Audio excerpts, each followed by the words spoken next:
few seconds.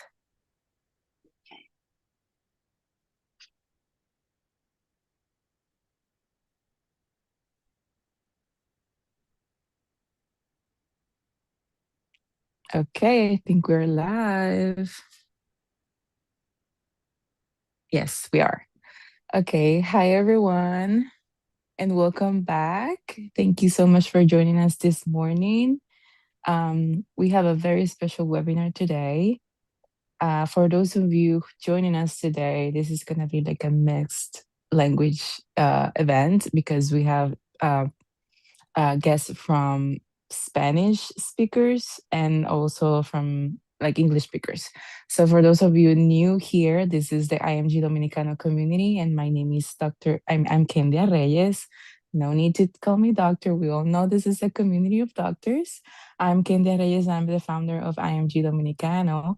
And today also joining me for this webinar is Jimmy. Would you like to introduce yourself, Jimmy? Yeah, sure.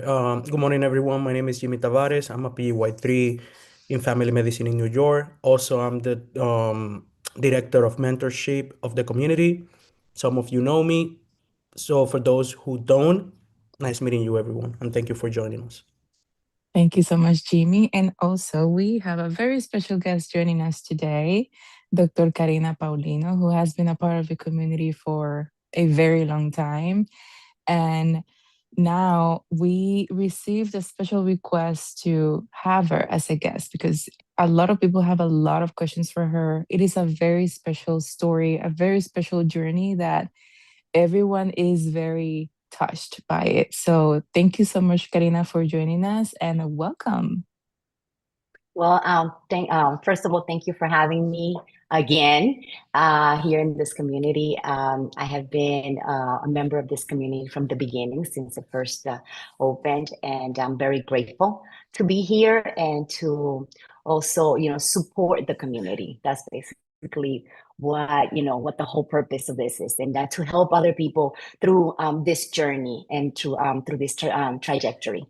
I am like you guys said, I am also IMG from Dominican Republic. I was born in Dominican Republic, but I grew up here in United States, and my trajectory has been a very lengthy and, of course, not linear. And I have learned a lot from this process, and I just want to share my story with a lot of people that are probably in my same situation, and I just want to give them, advice and little tips that might help them.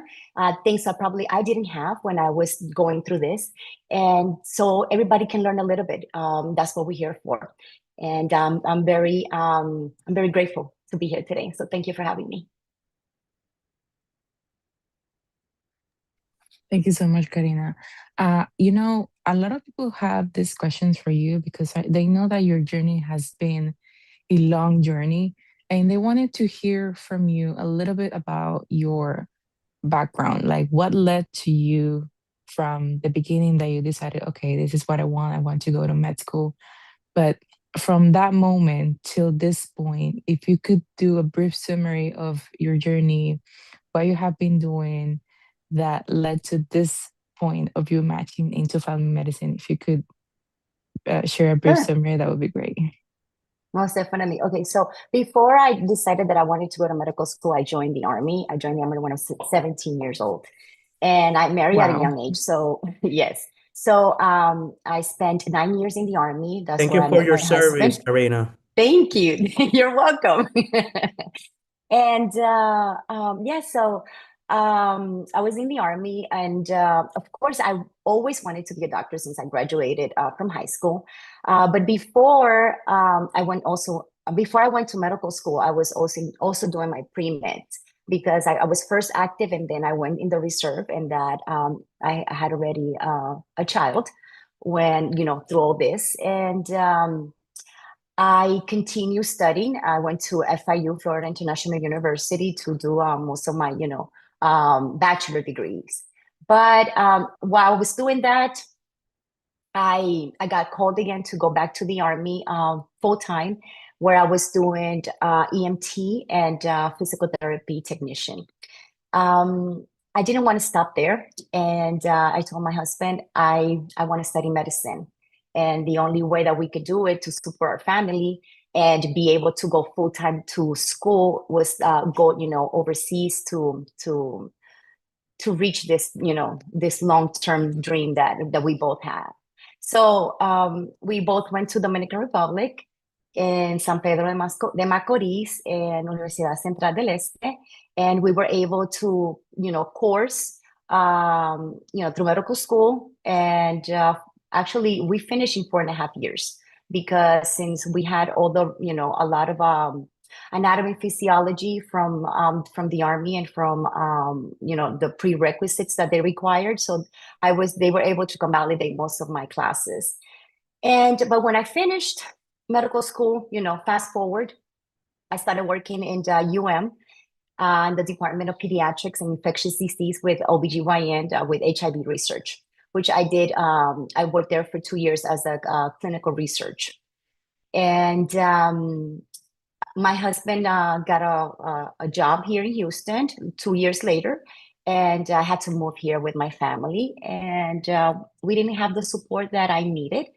And I have 3 kids. And it was tough for me. It was tough for me to do all this. I wanted to say that sometimes we want to be 100% mom, 100% wife, 100% daughter, 100% provider.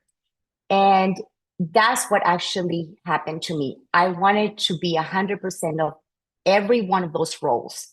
And then on top of that, I wanted to do my test and I wanted to be a doctor. It is very difficult to do it like that.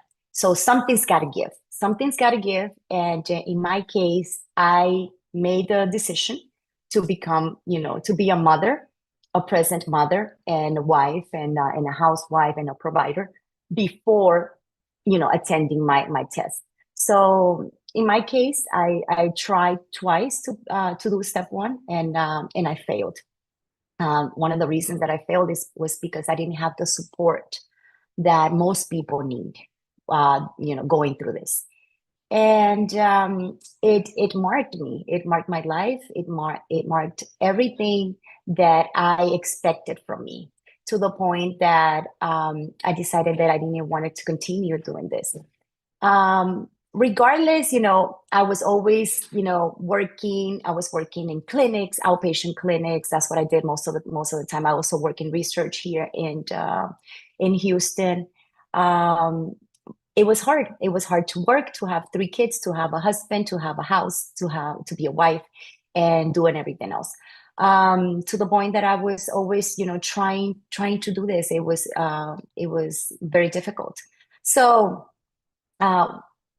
in order for me to help my family, right, to be a bread provider, and also to study and be a present mom, I decided that I was going to become a teacher. So I am also a licensed teacher, bilingual teacher from EC through 6th, which is like early childhood development, and to 6th grade, elementary teacher.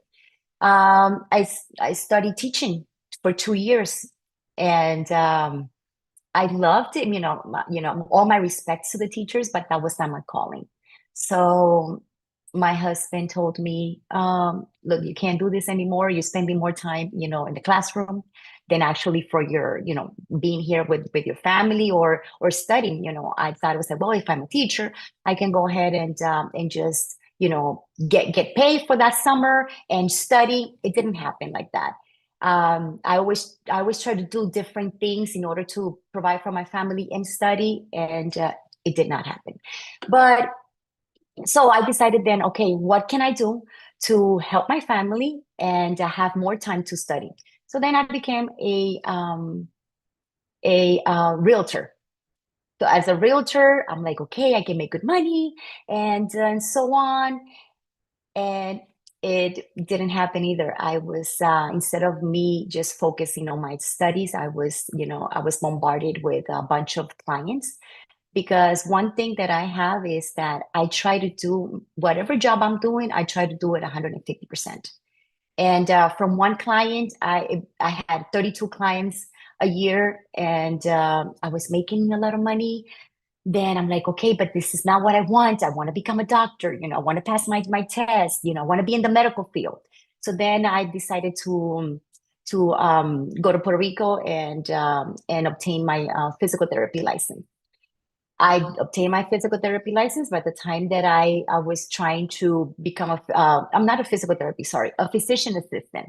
So Puerto Rico back in after COVID or during COVID was giving IMGs their PA licenses. And before people ask me about the PA licenses now, there's a lot of restrictions now with the Puerto Rico license. So if you want to do the physician assistant license, you have to reach out to the Puerto Rico Board of Medical, because here in the States, they're being limited now. So I don't know. I cannot really tell you what way you should go through that. But anyways, that was not what I really wanted it. And I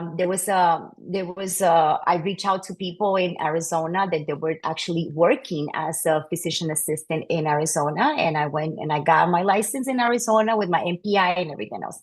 But again, something was telling me, this is not where you're supposed to be. Just go out, go full blown and get your steps done. And I did. In 2023.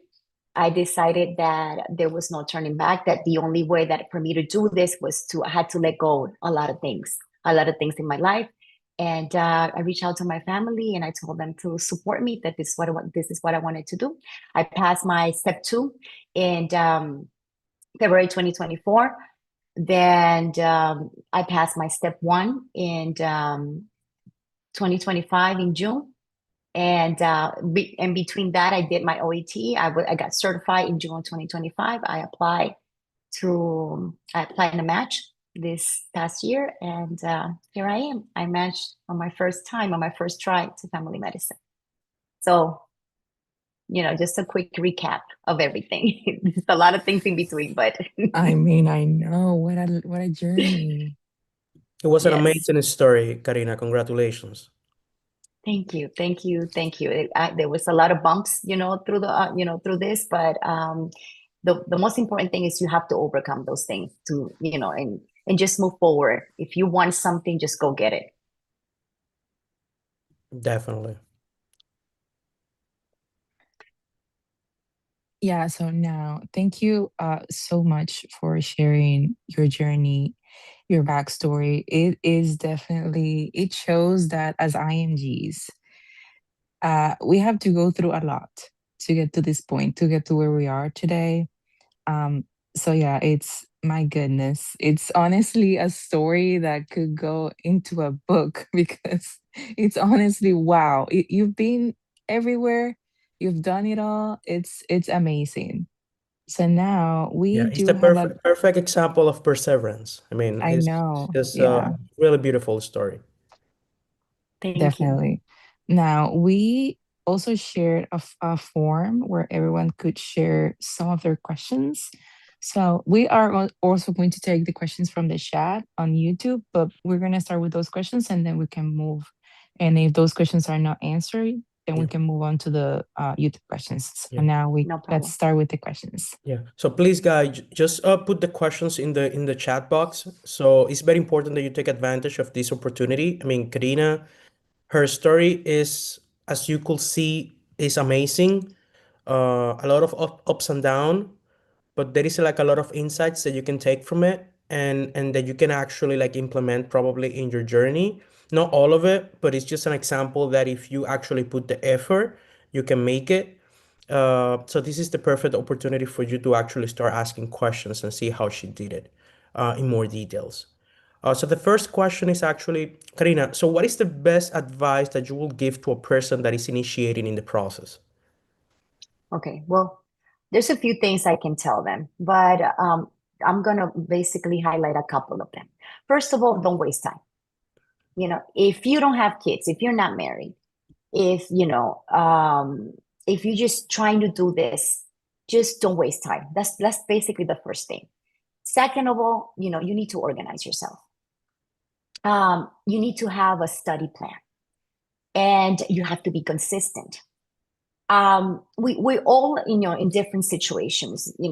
Probably, of all of our viewers right now, some of them are moms or dads, or they have a full-time job, or they're trying to do other things in between.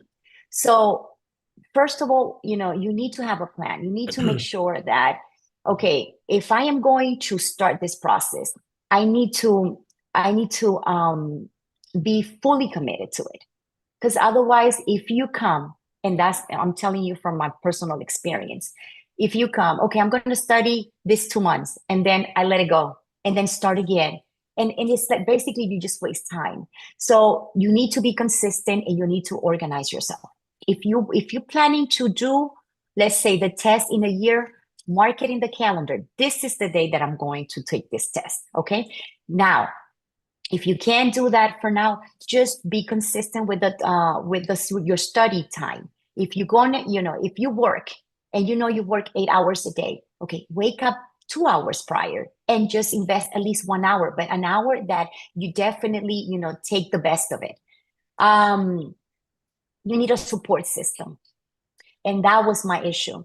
When I didn't pass my first attempt in step one, I basically, I hide from the world. I was ashamed.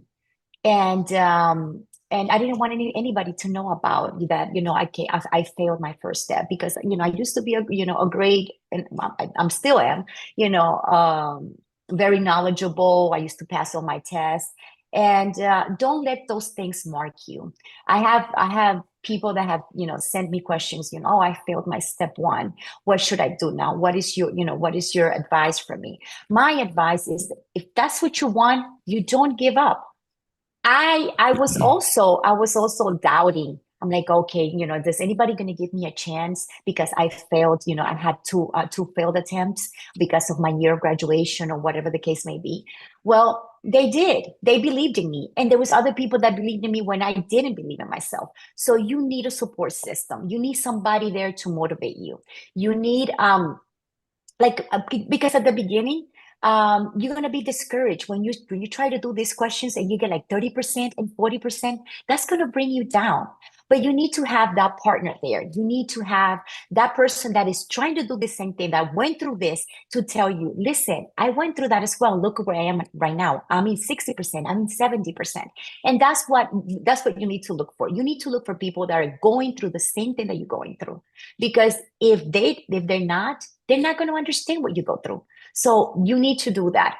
You need to also talk to yourself and be honest with yourself. Okay. Sometimes I used to do like reverse psychology. When I used to get a bad before, when I was, when I failed my attempts, every time I had a wrong question, I used to get, used to be down, beat myself up. And I started doing questions with another partner, and she told me, "Oh my God, I'm so happy!" Every time she used to get a bad question, a wrong question, "Oh my God, I'm so happy!" It's like, "Why are you happy?" I'm devastated. She's like, "Because that gives me the opportunity to amend that mistake. Now I'm not going to have the opportunity while I'm doing the test." So every time I get a question wrong, I say to myself, "Okay, this is good, because that's going to give me another chance to get it better and not get it wrong in the question." So those are the little things that you need to start, telling yourself.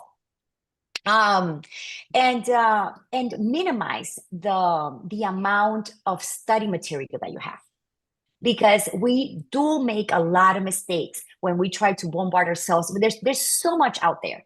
So especially now. Before, when I was studying, there was nothing. There was just first aid. But okay, I don't understand first aid. When you first start, reading first aid, what is this? This is like, another language for me. But now there is so many things out there that can help you and guide you. There's so many groups, there's so many tutoring groups, there's so many supportive groups that can just tell you, okay, this is what I did. And don't compare yourself with anybody. You are you. You have a different situation than anybody else. So, try what works for you. If waking up early in the morning works for you, then do that. If studying, if it's studying, late at night works for you, do that. But do make a plan and organize yourself in order to, to succeed in this trajectory. Thank you, Karina. Karina, that's very important what you were mentioning about not to delay things and not to waste time. And sometimes we try, especially in the IMG community, especially us that we are coming from Dominican Republic, that we were born, raised over there. Sometimes when we came here, um, we tend to say, okay, I'm gonna start studying when I start learning English, when my English is better. I'm gonna start studying when I get the perfect job. I'm gonna start studying when I'm more available, when my kids are like older or something like that. And this is like I will say this is like a snowball effect, right? Because you will never feel ready. You will never be ready. Now, this is something that you get Exactly. ready during the process. You start reading, you start like learning English, you start like improving your language capacity, you start like getting the jobs, or you try to adjust your schedule, so you can continue studying and you can eventually pass the steps and match. But you will never feel ready. So stop waiting for the perfect moment because it will never come.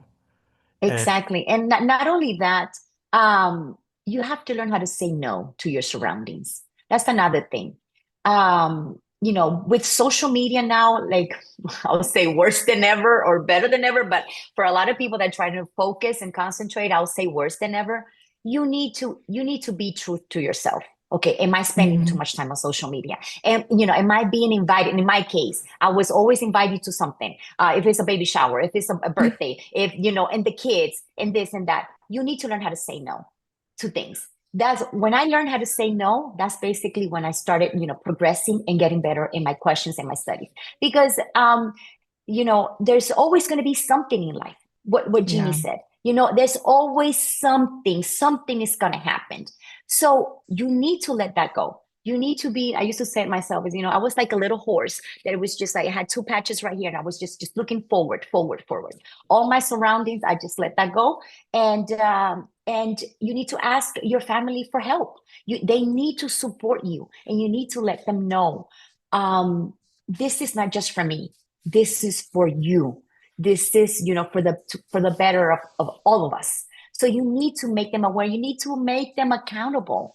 When my mom was alive, she used to call me every morning. I'm like, I'm sorry, I cannot talk to you. We'll talk at this time at 5 o'clock when I start cooking. I'm not studying. Then we'll go ahead and we can talk and chat all you want. So I actually had a talking time for myself every day. And that was when I was either doing the dishes or doing some chores or cooking. That was it. Otherwise, I would not pick up the phone. Yeah, that's true. And now that you mentioned social media, which is actually a very important topic, not only because it is distracting from your study, but also distracting in a way that it makes you feel bad with yourself. You start comparing your process, your journey to everyone's journey. And something that is very hard for all of us to understand is that everyone has a different timeline. Something that even myself included, I'm like, oh my God, how come I'm doing this and I could be doing that? You know what I mean? So, Yes. yeah, we need to limit ourselves with social media. If you notice, although I do try to stay kind of active in my socials, I am not looking at it. I am not looking at anyone because I would definitely compare myself. Like, okay, I'm doing research now, but I want to be doing this instead. But it's not, I mean, we need to like train ourselves to stop looking at everyone. And I kind of learned that I don't look at anyone, I don't look anywhere because, Yes. yeah. So now, thank you so much for answering that first question. And we do have now several questions within one question from someone. Okay. And one of them is, how many programs did you apply? Okay. I applied to 80 programs in total in three different specialties. I applied to 50 in internal medicine, 25 in family, and 5 in pediatrics. Okay, great. Now, from those programs, which programs gave you like interview and how did you deal with the interview process? Okay. So interviews, I had 1 internal medicine, 2 family practice, and 1 pediatric. So I actually had, of each one of those specialties, I had an interview. And I mean, what can I tell you about the interviews? You just have to prepare yourself for it and be grateful. There's people that just received 1 interview and they matched. Yep, that's true. And there's people that received 10 and they did not match. Yeah, that's So, also true. so Also true. it's just that, be grateful for each one of those interviews and just, prepare yourself and do the best you can and be yourself because that's what they're looking for. They're looking for a person. You don't know actually what you can bring to the program. So you need to show them that I am different and I can bring something to your program, bring something different to your program, something that they need, something that they're lacking. So be yourself. And that actually got me through most of my interviews. Great. Now they are asking, that lately we have been talking a lot about research specifically, but Yes. they wanted to know if you had any research publications, presentations. Okay. In my case, I didn't. I had my thesis from my from school, from college, and then I had 1 research that actually I was able to land with a group of residents while I was doing my observership, and I only had two research. And again, there's people that had 30 research and ones that don't have research, and the ones that don't have research match. I am not basically, saying that you shouldn't. I lacked in that, because of the research, and I didn't have the time to do it. So I exhort everybody to go ahead and start doing your research earlier, Yeah. because in my case, I was like, you know what, I am going to try to do one, and if God permits, I get into residency, but I'll match. But everything turned out in my favor. I suggest that you start doing your research earlier, and especially if you can do it while you still study. That works very well. Yes, research takes a lot of time, and a lot of people ask in the community, how do I start with research? I want to do research. And then sometimes when you explain to them what you have to do to actually, let's say, write something as simple as a systematic review, it takes a lot of time. They're like, oh, it's actually a lot of work. It is a lot of work. And And I you wanted to didn't have say the time. something. For internal medicine, do your research. If you want to go into internal medicine, definitely do your research, because one of the questions that they ask me, they're going to ask you about that research. And I have seen, a lot of people, they get into research. Oh, here so they can put a number. I have 10 research, and they don't even know what actually happened in those research. Okay, they can ask you about that because they asked me about that one research, and I was able to tell them, from top to bottom what happened, and they'll know if you were doing your work in the Mhm. research. So don't try to cheat the system, because sometimes they can hurt you instead of you favoring you. Absolutely. Absolutely. Instead of having like a huge list of publications or presentations, Yes. be sure to Two know or what you're three. adding. Yes, three. Yes, 2 or 3, and Mhm. make sure that you have the knowledge about those researches. Yes, absolutely. Now, within the same question, they want to know what is it that you like the most about family medicine? And also they notice that per program they have few spots, how we call it, plazas, pocas plazas. So in every specialty, actually, they don't have that many spots, guys, just so you know. It is very competitive. That's why we do so much. So they want to know, This specific specialty, family medicine, they noticed that there are few spots. So, how difficult it is for someone to join residency in that specialty if they have a 230 on step two, low scores on OET, but a good CV. I think this question is for both of you, Jamie and Karina, because you're both within the same field, so you can both answer. Okay. So I can start and Jimmy can finish about that, the score and all that stuff. He knows more about how they choose. Okay, so one family medicine, the diversity. That's one of the best thing about medicine.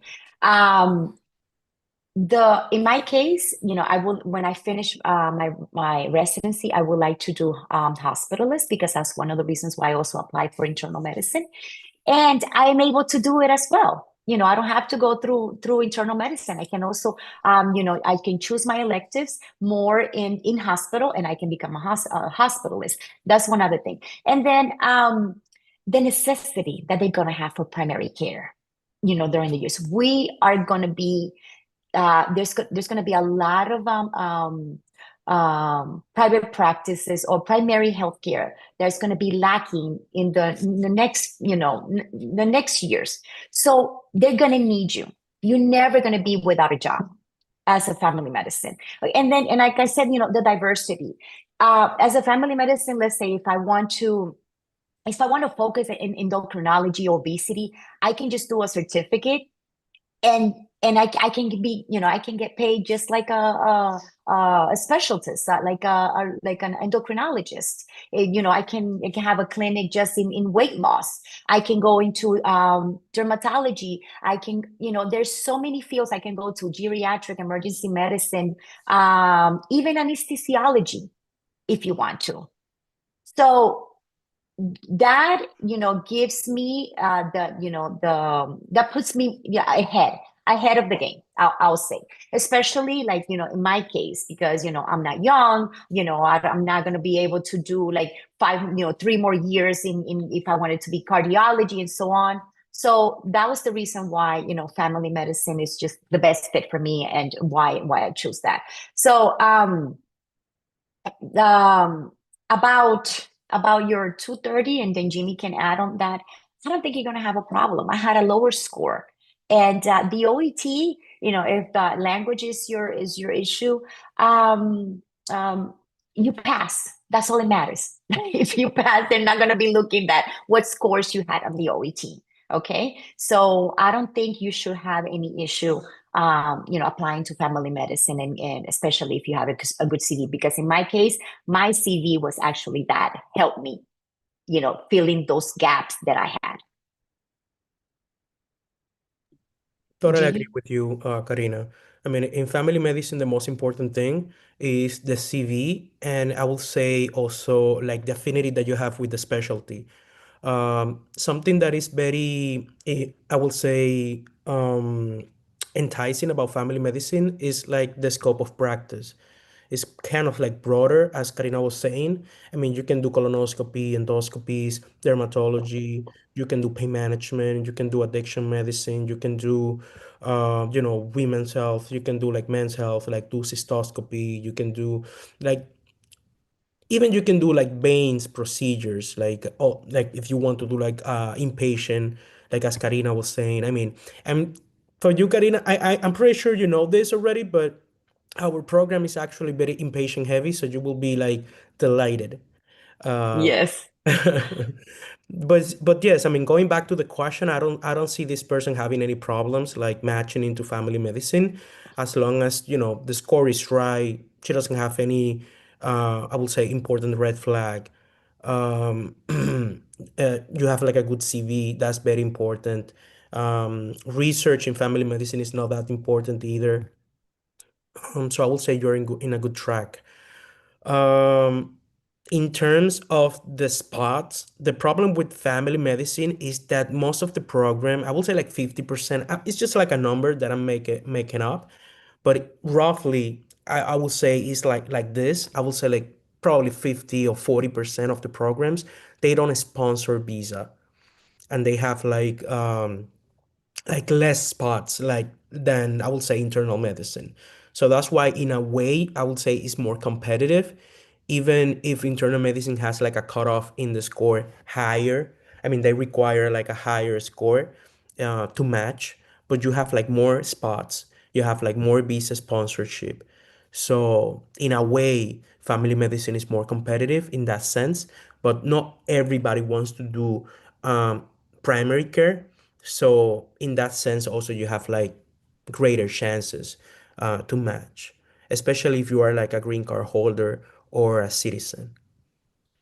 Yeah. Also, for an advice for that person is that make sure that you do, your observations and rotations. They I was able to do a lot of outpatient in family medicine.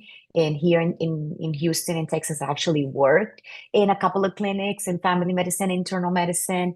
And I was able to do also rotations in New York. And in rural areas when they actually need a lot of family medicine practitioners. So make sure that you focus on those areas.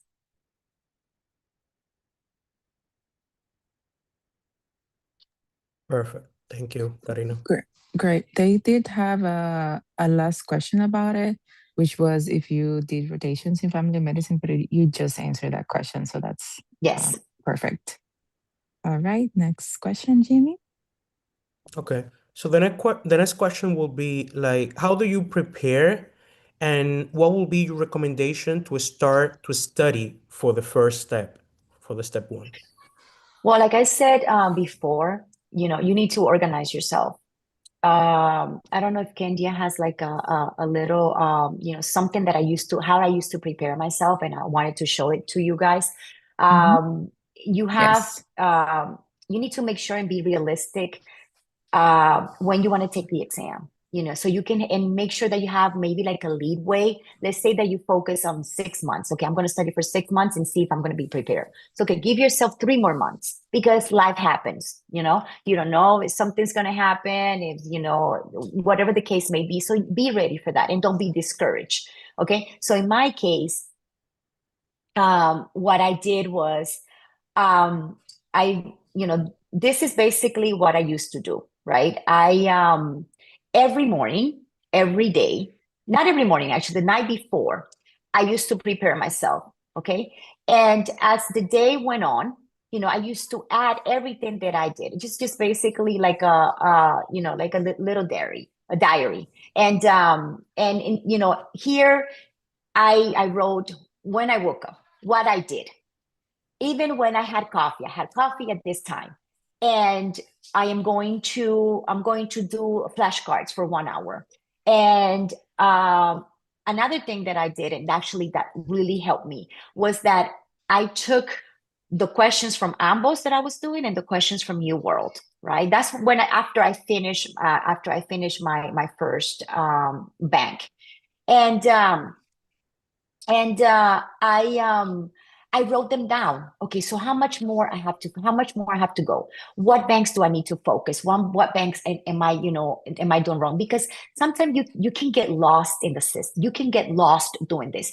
You study, but you don't know what you're lacking, and that's why you get the questions wrong. Okay, so make sure that you hold yourself accountable. This is how I used to hold myself accountable. I used to write everything down. So like that, I used to see, okay, so I actually didn't waste my whole day. I accomplished something. I did this Q bank. I did this. I did that. Another thing is try to take a day off. Don't, if you want to accomplish this, you can get burned out. That happened to me. I got burned out, studying, studying, studying, studying.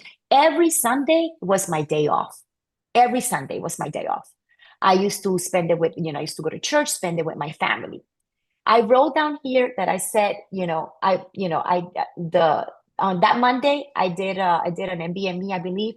It's like, okay, so tomorrow I should get my oh, I don't know how many blocks I did, right? So I used to motivate myself writing it down. Come on, Karina, you can do this. So these are the things that you need to focus on. Okay, forget about the negativity. So many people used to tell me, okay, no, you're too old for this. How long more are you going to study? You're not What? gonna match. Yeah, you're Oh not gonna my match. God. And I just blocked all those things. I blocked all those things and I And I focused. hope the And people, I because I come on. focused. And I even had a group, a motivational group, and we used to send ourselves every day what we did to hold ourselves accountable for it. And every night I had to send those pictures that you see there. So that's why I wanted you to show it, because you need to find groups like this, people that motivate you, that push you every day, and organize yourself. Find yourself a planner. If you can only do 10 questions, do 10 questions, but do it correctly, and with purpose. Don't try to do 40 and then you just waste time, and you can only remember 5. So that's what I did, and I locked in. What else can I tell you? I locked in, and I let go a bunch of stuff. I let go, washing clothes. I let go cooking the meals every day. Um, I let go a lot of things in order Now that to get here. we're great, thank you so much. Now that we are within the study scope and like resources, there was a question in the YouTube chat. How do we also let go of the million resources that are out there? You know that there's Boards and Beyond, Osmosis, UWorld, Ambos, then the first aid book, then Anki, then Sketchy, Patoma. There's a lot. So they're asking which are the best resources to focus on instead of going to absolutely every single one of them. And I'm sure that also Jimmy maybe has some insight on that. But yeah, sometimes we want to do it all. So which are the best resources that we can focus on? Okay, so I'm gonna tell you what worked for me. Okay. And just like everybody else, I was like all over the place with those thousands and thousands of materials that they have. You need to minimize your materials. Okay. So what I did was I and I'm going to give two advice, because I have seen, this is not my case, but I have seen people that actually it works for them. If you're just starting from scratch, don't try to do your world, because you're gonna fail. You're going to get discouraged, and it's gonna and it's going to be mentally, you're going to feel like overwhelmed with it. Focus on USMLE RX, because USMLE RX is going to help you actually break down first aid. First aid is your library. Don't try to go somewhere here and there. What I used to do was, of course, first aid, right? And whenever I needed something that I was lacking, let's say in neurology, right? Or physiology, that is usually very hard for us for IMGs, because we come from a different background, especially in Latin America, or biochemistry. We're not that strong in biochemistry or biostat, right? I used to go to those videos of Boards and Beyond, exactly the ones that I was lacking. I was not trying to do the whole library of Boards and Beyond, because it's a lot. Okay, so I did that. And if there was something in first aid that, first aid is a summary of things. They don't explain it to you. It's for something for you to just go and refresh, memorize, right? So I used Crush USMLE for step 1. And there it gives you like a little bit more explanation. But just go to that. Don't try to read the whole book.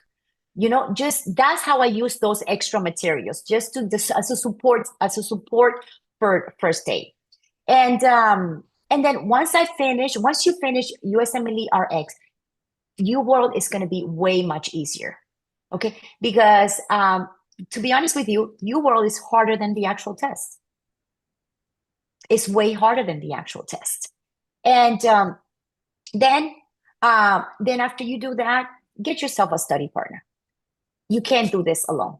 Get that support system that that can help you. Okay, and if that person takes the test before you, get yourself another study partner, and so on. I did that. I don't know how many study partners. I had like 5 study partners. I have one right now. that we do questions. I push her and she pushes me for step 3. So, whatever she doesn't understand, I understand. Whatever I don't understand, she can explain to me, in an easier way. I'm saying, oh yeah, that makes sense. Oh my God, I never saw it that way. It's way easier. Get yourself somebody to support you through this process. That's my advice. Jimmy? Yeah, I mean, I agree with you as well. People need to understand and they need to take the UWorld as what it is, which is like a learning tool. You cannot use UWorld as an assessment tool because it's not. Uh, the way that I look at it, it was as a UWorld as another book, a complementary book of the first aid. I think the formula, like the secret formula and the formula that works for most of us, is like first aid plus Patoma plus UWorld. I think That's that's all my, yeah. that's I think that's the secret formula. I mean, right now you can use Boards and Beyond, you can use USMLE-RX, you can use Osmosis, you can use any type of complementary tool, but at the end of the day, everything will reduce to First Aid, Patoma, and a UWorld. It's just my opinion. I think getting I like a agree. partner is excellent. I mean, I absolutely agree with the fact that you can actually complement each other and you can try to, whatever you don't understand, the other person will understand and vice versa. I think that helps you a lot. Also with the mental burden. I mean, with the psychological aspect of it, you will be also more motivated because you're seeing a person or a group of people that is also like going through the same that you're going through, which helps. Same process. Yeah. Yes. Okay, and the next question is a good question, and Jimmy should be the one leading this question with you. Okay. So the next question is basically, if you encounter, like, what was your most difficult questions for you to answer during the For the Okay. interview? interviews. Mhm. During the interview. Okay. So what, okay, they asked me, what do you think people say about you? I'm What? like, oh my God. What I'm not question is sure. what kind of question Exactly. is that? I'm like, in a professional or personal? He's like, whichever. I'm like, oh my God. It's just like, yeah, it was like a curveball for me. But I was able to answer that question with, out of my with best knowledge. I told them 2 things. I was like, well, people actually said that I have grit and that, I had a lot of perseverance. And actually, I guess it showed because I'm here in front of you. And they told, and people said also and that I'm a great mother because I have raised 3 great kids. I have a son that is already a doctor in physical therapy. The other one is graduating from college, and then my other daughter is going to college as well. So it's in this, and actually they asked me I believe in 3 of the 4 interviews, they asked me about that. What was I most proud of? And of course, I was able to talk about my kids and my family. The other one was like, tell me a case that you made an error, or that that you did not know how to manage. And that is a little bit intimidating. Those questions are a little bit intimidating. Another one, what methodology do you use to study? This question, they actually, this question, they make you write it so you can think a bit about it ahead of time because it actually throws you off. And they also ask you, why should we pick you? And you need to have that. You need to make sure that you study very well those questions and be prepared how to answer those questions because it depends on your answer. That will tell them what type of person you are if you're able to, if you're a team member, work good with the team and what they're looking for. So those are basically another one was like in my case, how would I feel having attendings or supervisors younger than me? So so yeah, I was able to answer those questions really good, but make sure that you do your mock interviews and make sure that you have fluidity through these interviews. Don't sound like you memorize the questions. Make sure they come fluent and that you can having a conversation and just telling them about yourself, and they understand. So those are the hard questions that I had. Tricky Absolutely. questions, actually. Absolutely. Very difficult questions. I mean, especially the first one, that's easily throw you off. But the way that you handle it was beautifully done. Thank you. Thank you. Yeah, and actually, Jimmy did such a good job with the group of applicants this past cycle. Like Jimmy, guys, Jimmy was on top of them. He really prepared them like really well. So thank you so much, Jimmy. Trust me, they are forever grateful to you because the job you did, it was incredible. And applause for Jimmy because he did an amazing job with the mock interviews for the community. My All pleasure. right, so thank you, That's the Jimmy. goat. That's the goat. Yeah, that's our Jimmy. Okay, so you wanted me to share a photo, some photos when for like the interview part that you were talking about. It was here. Yes. Well, those pictures were in Project IMG. I just wanted to mention something. I don't know if somebody wanted to ask or maybe the question, but I'm gonna go ahead and share it with you guys. These are the first time that I met. This is when I met Jimmy, when I met Kendia for the first time, and other IMGs, and in the Project IMG conference that they had in New York. um, I decided to go, and this was like the best thing that ever happened to me. I did not know anybody. Okay. I went from Houston and I just got there and I started meeting people. Actually, Edward, he was my first study partner. And we studied together from August all the way to January when he took his test. And I took mine in February. So we have become the best friends. He helped me get a rotation. Okay.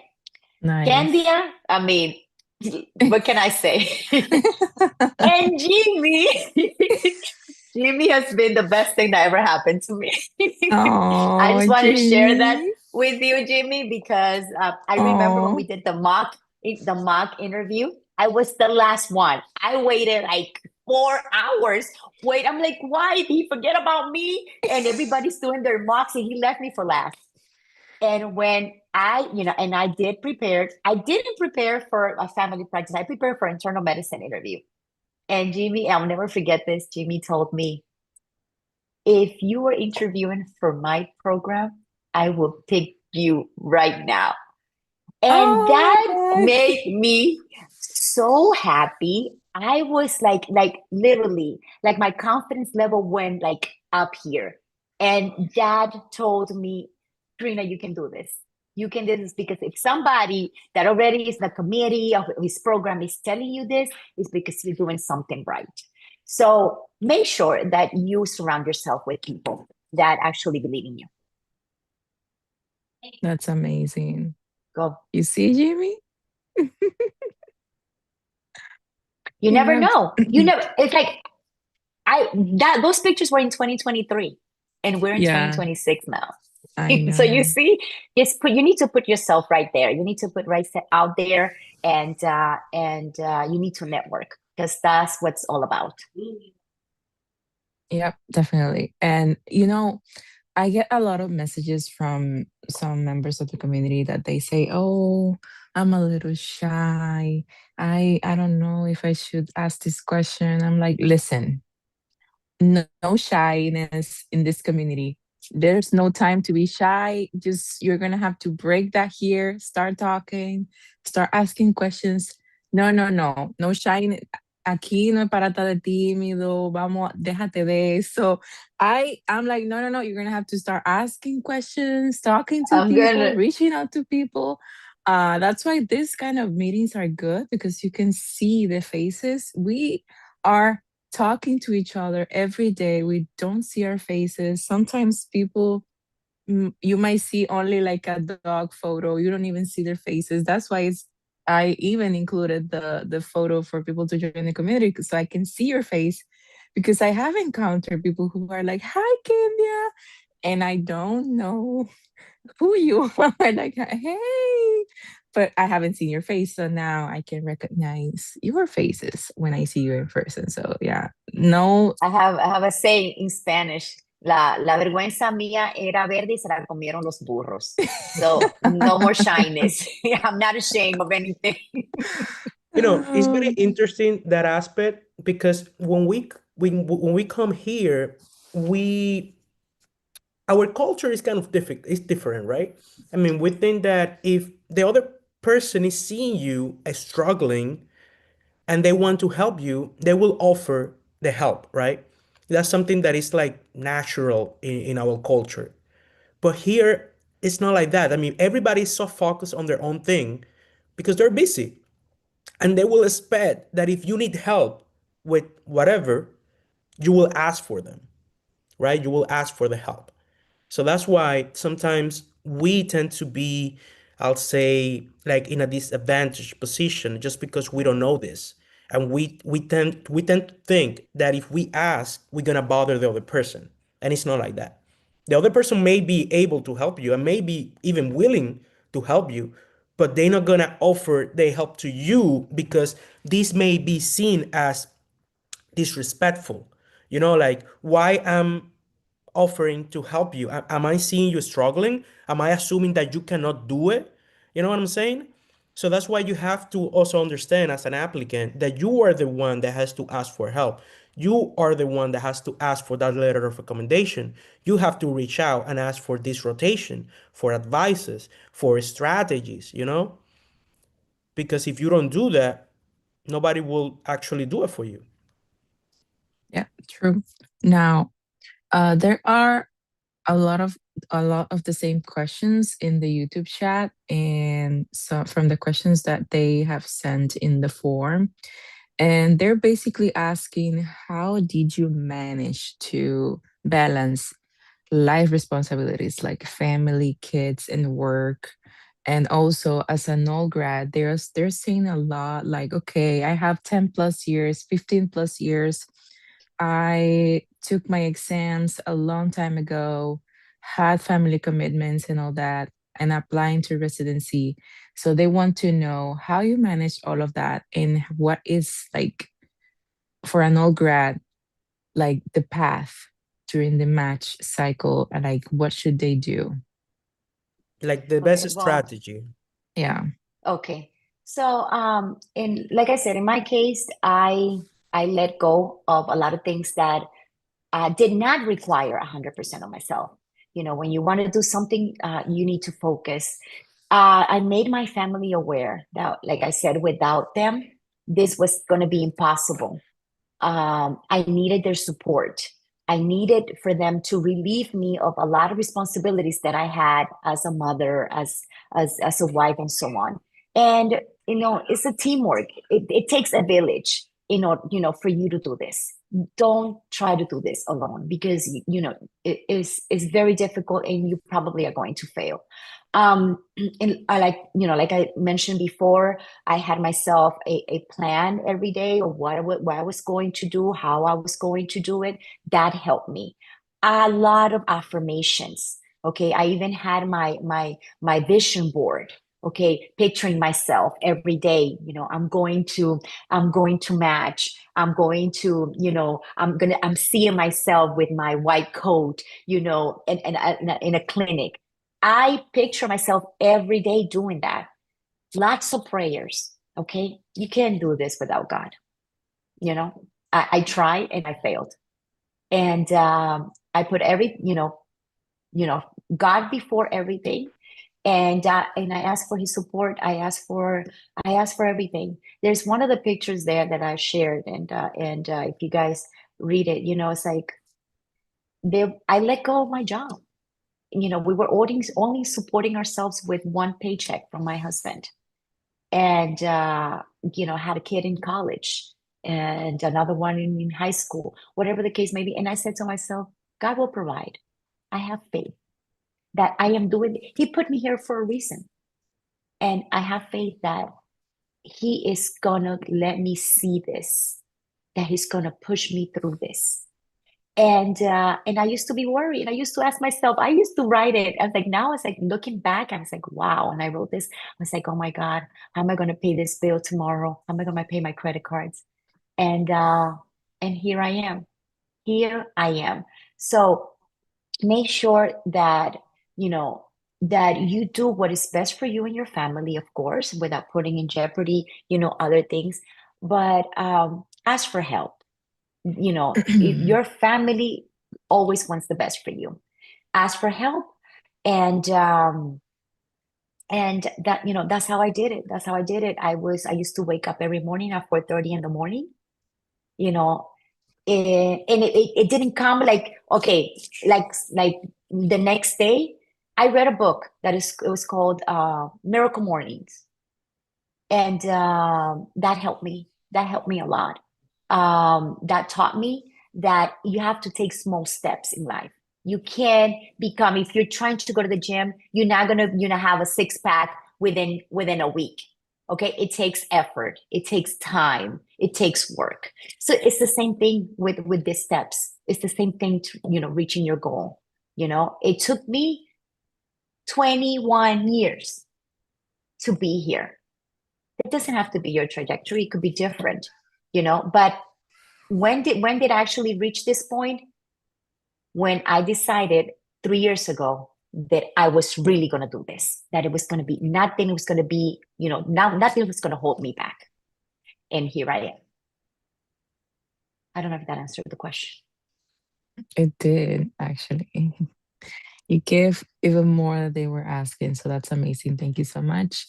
And now that you mentioned about family support, a lot of them say, like, how did you do it with your family and stuff, but also um, for yourself, like your well-being, your mental health. How did you manage the stress? I know you shared a photo of you doing exercises because you go to the gym and all that. And a lot of people recommend like physical activity for you to manage all of the stress and the pressure that you put on yourself. But what did you do for that? In my case, I had a routine every morning. That book that I mentioned, Miracle Morning, um, you wake up at 5 o'clock in the morning, right? And you do 10 things within that. You do about 10 things every 10 minutes, right? So I used to start with a relaxation technique, right? I used to get it. Why in the morning? Because everybody's sleeping. Most of your kids are sleeping. Everybody's, not everybody wakes up that early. So I will have, that morning just to focus on me, on my well-being. I read, while I was doing the steps, I read like 4 books, personal development books, financial books, and motivational books. I exercise. So instead of actually, like putting excuses, the first thing that I had right next to my bed was my gym clothes. And I used to go run. I got fit. I got fit within 3 years just because of Nice. that. I learned, I started on Sundays doing my meal preps. My kids, they motivate me, help me. I posted them. People were motivated because that's another thing. Share what you're doing. Don't keep it to yourself.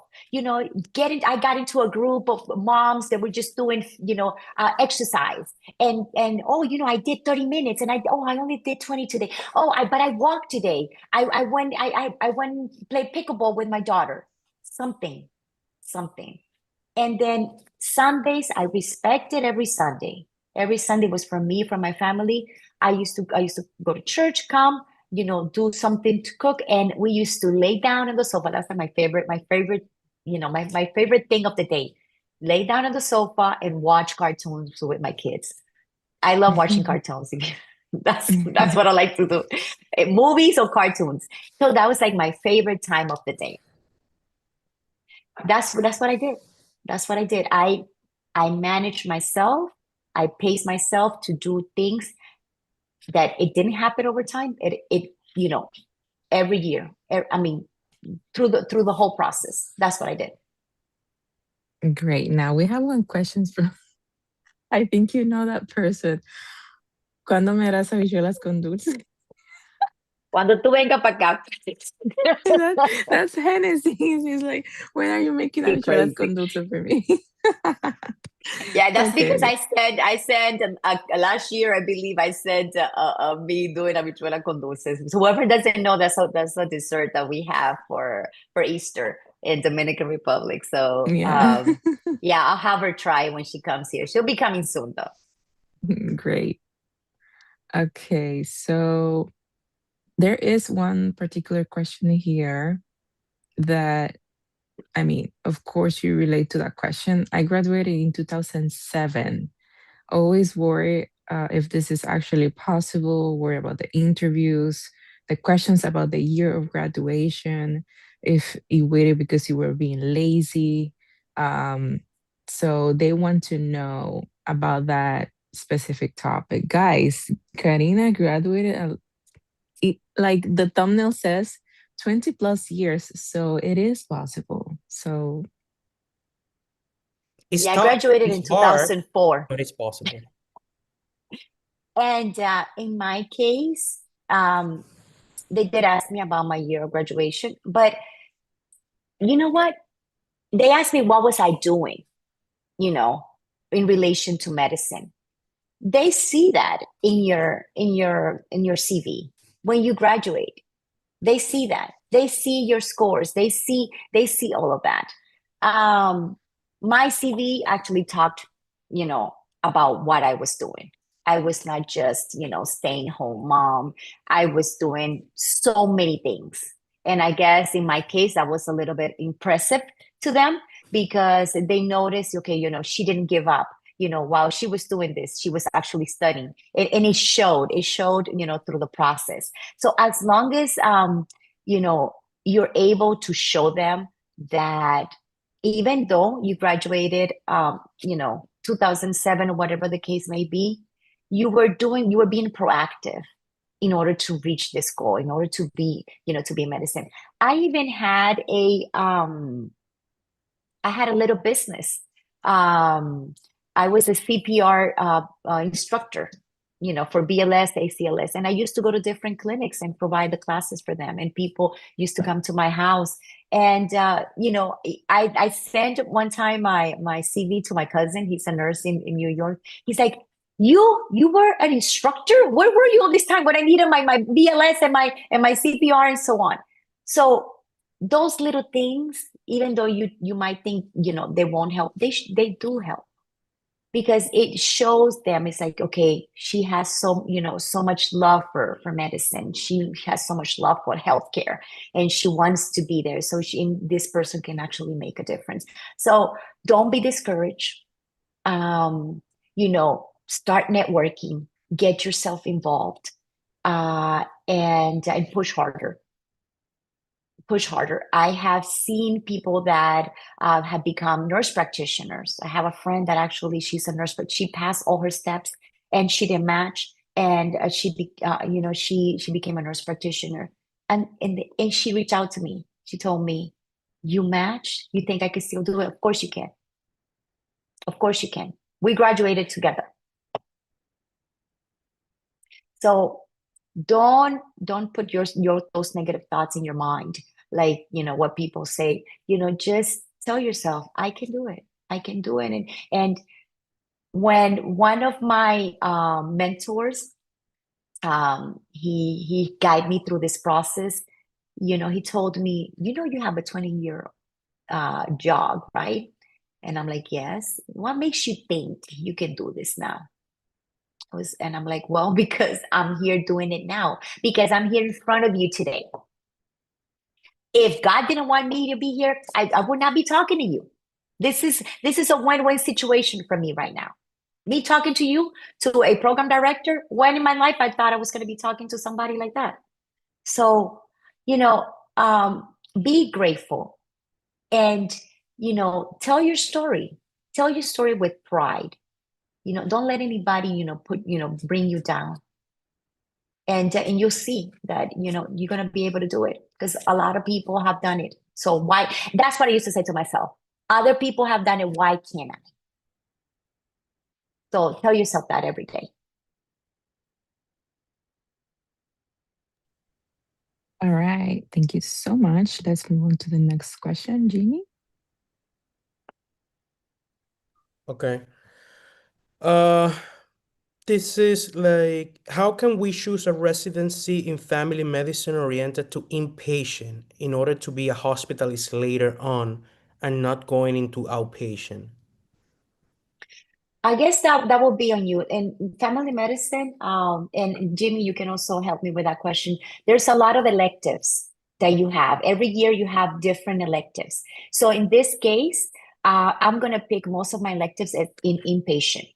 Let's say if I wanna, if I wanna learn more about ICU, so my electives are gonna be in ICU because as a hospitalist, you need to be well known, in ICU and inpatient and in the wards. So that's what I'm going to do. I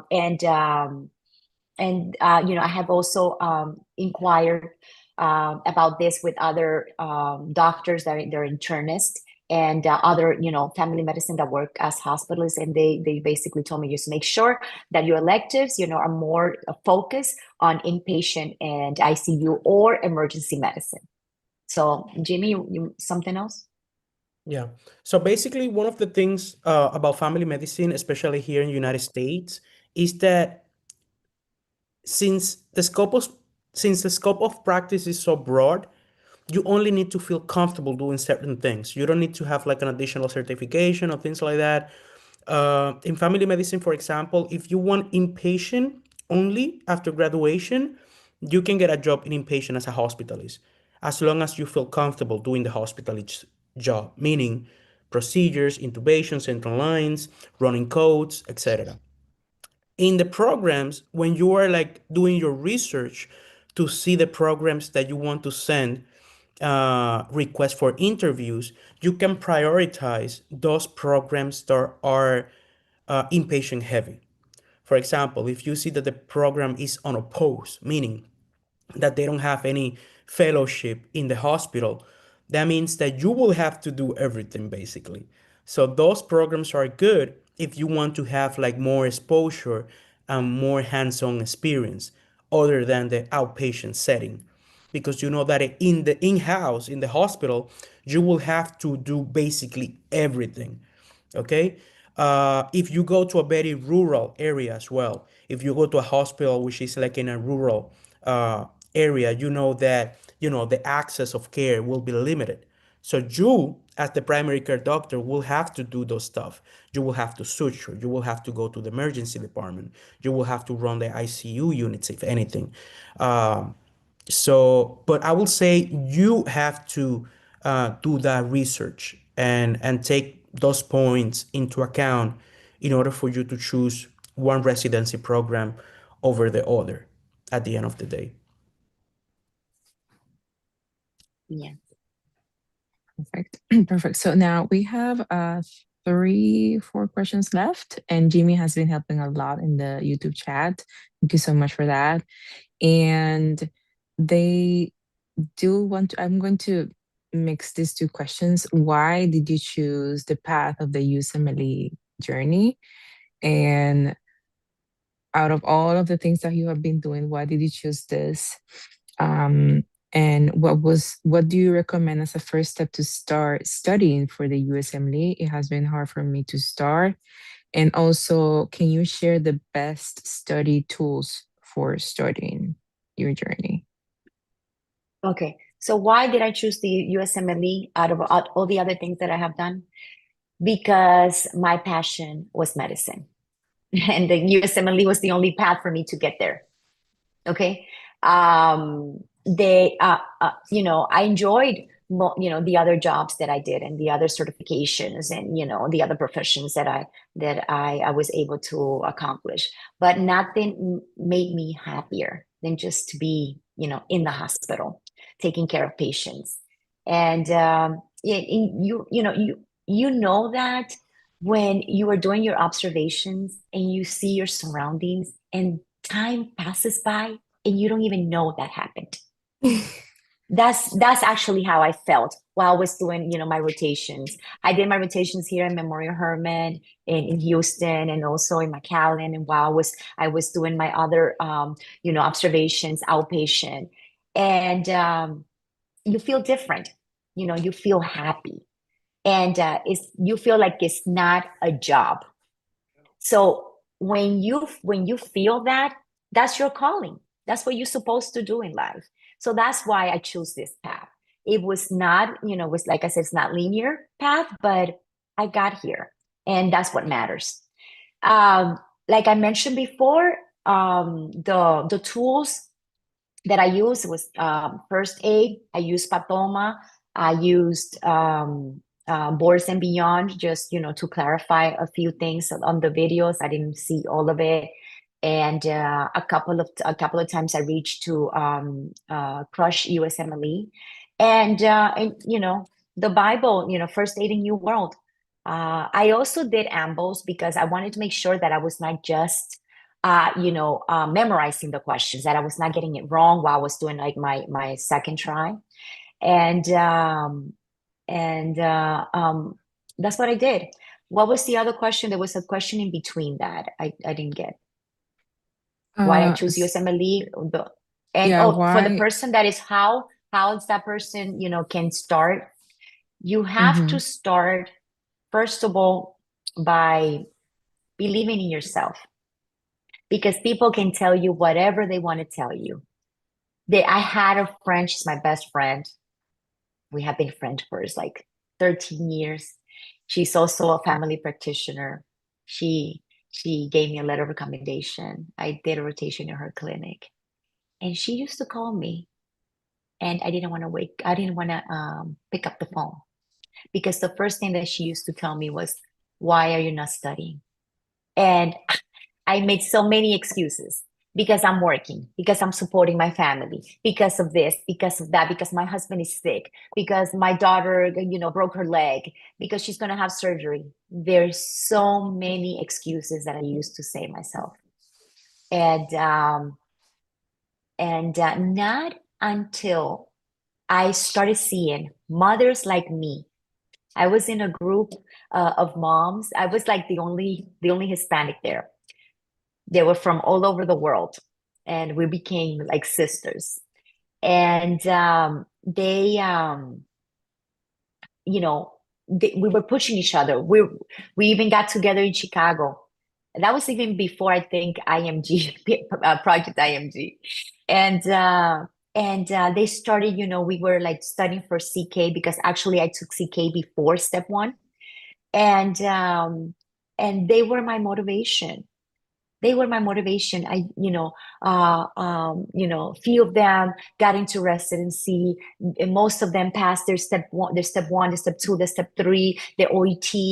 And I was feeling behind. And I'm like, I can't. I have to push through. They're doing it. They have kids. They're moms that had autistic kids. And they were doing this. I was like, what is my excuse? My kids are not autistic. So tell yourself, what is your excuse every day? And until you talk to yourself, you have that talk like, okay, this is it. I can't stop. I have to move forward. Then you're gonna do it. So that's my advice to you. If it's hard, try to do it little by little. It's like when you go into a diet, you don't try to go cold turkey. Start with drinking water. Then you stop drinking Coke. Then you cut down on your sugar. You can't do everything all together. It's just single steps. Okay. So that's my recommendation to you and your advice. Perfect. Thank you, Karina. So the next question will be, would you recommend to do the Puerto Rico internship for graduate doctors? Actually, I was going to do it. I was this close. I even signed a contract. in Puerto Rico. Wow. Okay, I applied to 4 hospitals and I got accepted to 3.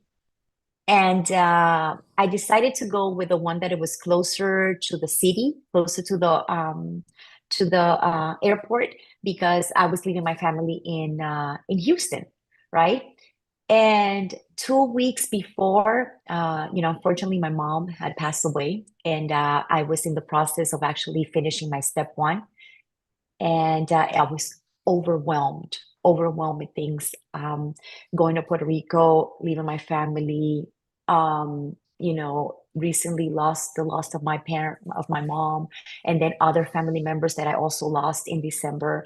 That really, put a toll on me, and I was not able to go to Puerto Rico. Fortunately, my husband helped me to get a rotation here in Houston. And that's how I was able to obtain my in-hospital observership. But if that wouldn't have happened, by all means, I would have been in Puerto Rico already. I would have that ACN license, and I was looking forward to that. For that, it's an amazing learning experience for people that have gone there, and a lot of people that have gone there that actually have matched because of that experience. So by Mhm. all means, I do think that it's a very good experience that us as doctor that have been out of the healthcare environment, that gives us, a little bit more push. I believe so. Great. Thank you so much. Now we have two last questions, and they are very related. That's why I was like, okay, let me actually ask these two, and I even give some input to that. And it is related to research. Now they're asking, how would you suggest to a person like myself that's looking for research opportunities? I hear that right now it is really important to have publications that are meaningful. And also, the other question is like, how can I get a paid postdoc research fellowship position in the US? A lot of IMGs did research fellow in the US, like John Hopkins, Mayo Clinic, etc. So you can ask, I guess, the first portion of the question, and I can answer the other one because it's related to me. Yes. Well, in this case, yes. I believe that the sometimes it doesn't matter the quantity, but the quality of the research that you're doing. Um, and everything that you put in that CV for your ERAS application, you need to make sure that you are well known, that you have a lot of knowledge of everything. Because that is, you can have any question from whatever you have in the CV. uh, Make sure that you get involved in research. I, in my case, that I was able to do a case study, because I was doing this rotation with the residents and fellows, and I was lucky, but not everybody get the same chance. So Mhm. make sure that you get involved in research. And right now, there's so many positions and so many openings and so many chances for you to do research. And I do recommend it 100%. But make sure that you are involved, that you actually do it, not just, I hear stories like, yeah, I got, 20 publications, but are you going to remember all 20 publications if you didn't do them? I don't think so. So make sure that you have a lot of knowledge on it. And go ahead, Candy, about the other, because I really don't know. I worked as a research associate, but that was a while back, and as a research associate, I was not able to publish anything. Yeah, that's very different because as Um, for those of you that don't know, maybe you can even check on my socials that I'm going to be sharing more about that aspect of my life right now. I'm currently a postdoctoral research fellow for Massachusetts General Hospital and Harvard Medical School, so I can answer that question. First of all, there's no such thing as a paid postdoc research fellowship position.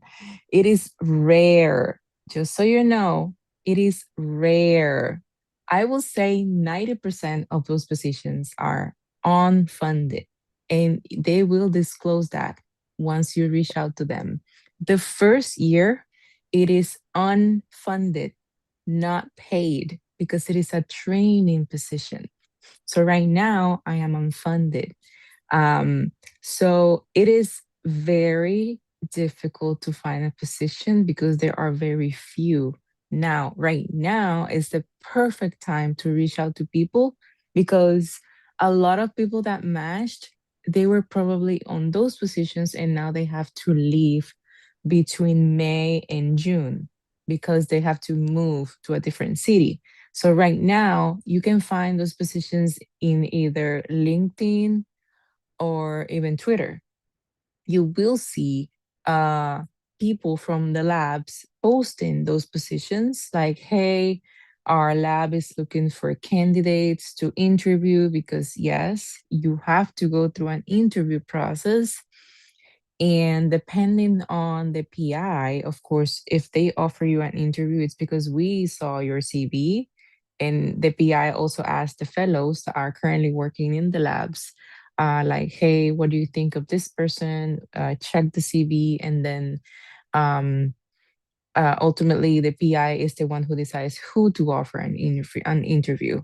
So then, once you go to the interview, you have to show that you are um not just really interested in the position, because of course everyone is interested, but your CV and yourself, you need to prove that this is the specialty that you want to do research for at least a year. So if you're planning to apply for this match cycle, I do not recommend to go for it because they're not gonna give you the opportunity to join.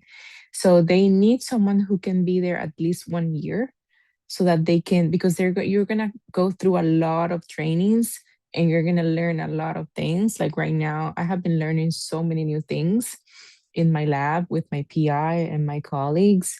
So you need to know that you're not gonna apply this cycle. But yeah, this is actually the time to reach out, send emails. It took me hundreds of emails, and then it is a very competitive position. So start now.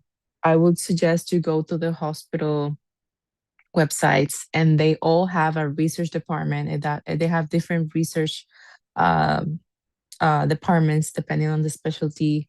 And then you will see the PIs that are currently doing research in their hospital. And the good thing about the US, good and bad thing about the US, is that you can find emails publicly. Like right now, you can even look for my email at Mass General and you're going to find me in the Harvard website. So you can reach out to the PI. Do not send a generic AI email because they will find out. They will see that. I can see when it's an AI email. Try to make it personalized towards the PI. I would say go to their LinkedIn or go to check online what are their publications. Read a little bit about them so that you can focus your letter um, or your email or letter of interest as, okay, I have seen your work in XYZ, and I would love to learn about my work that I've been doing on ABC, and this relates to me in this way. This is how I want to grow in the research field. This is what I want to do post residency or during residency because I want to do a fellowship in this. Try to create a good story so that they understand what you want to do. Otherwise, they will not even reach out back to you. Okay, this is the last question. If you guys want to share something else before we conclude the webinar, Jimmy and Karina. Well, I just want to say thank you for having me, and hopefully this webinar will motivate, other people that might be thinking that, that it's impossible. It's difficult, but not impossible. So what I tell my kids, whatever you put your mind to, you're able to accomplish it, but you just have to do the work. Nothing is gonna come, handy. Don't try to take, shortcuts, because in this case, there's no shortcut. Believe me. Um, get yourself out there, start networking, ask for help. Right now there's so many supportive groups that are able to from all over the world. It doesn't matter where you're from. If you're from Dominican Republic, there's a group. If you're from Colombia, there's a group. From Venezuela, from India, from wherever. Okay, there's actually a general group from Project IMG, or there's tutoring groups. I tutored with Platanito, I tutored with Kevin, Dr. Batista, with so many groups that and I took the best out of them. So that's what you need to do. Try different things, whatever works for you. And then when you find that out, stick with it and just move through it, in order to accomplish this task. Because you see me live, it's just not a made up story. And uh, sometimes by you seeing other people reach those goals, you see that it's not impossible. I had other people, other moms that would, that had, different situations, and they accomplished, all of this. And that's what I said to myself every day. So, I'm glad to be here and to support any one of you. So thank you. Thank you so much, Karina, for joining us. And thank you, Jimmy, for joining us also. Let me move the Okay, there we go. Now you can see all of us here together. Thank you so much, everyone, for joining us. It was a very informative session that we had with Karina. And yeah, we have seen very positive things happening in the community, in the IMG Dominicano community. As Karina was saying, they also like get together and study together. So they are having this big support system together. They study every day, they are working in research together. They are doing a lot of things together. They're having the amazing help from our amazing Jimmy, and who's our director of mentorship. And yes, thank you so much. I hope you have a wonderful rest of your day. Keep looking for our next webinars that we're going to have next.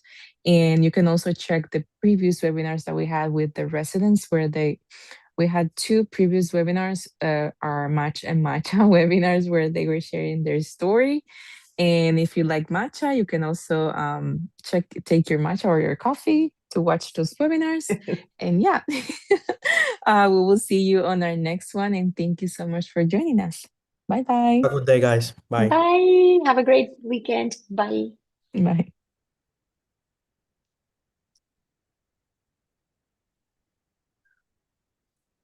Ok, ya se terminó, ya lo cerré.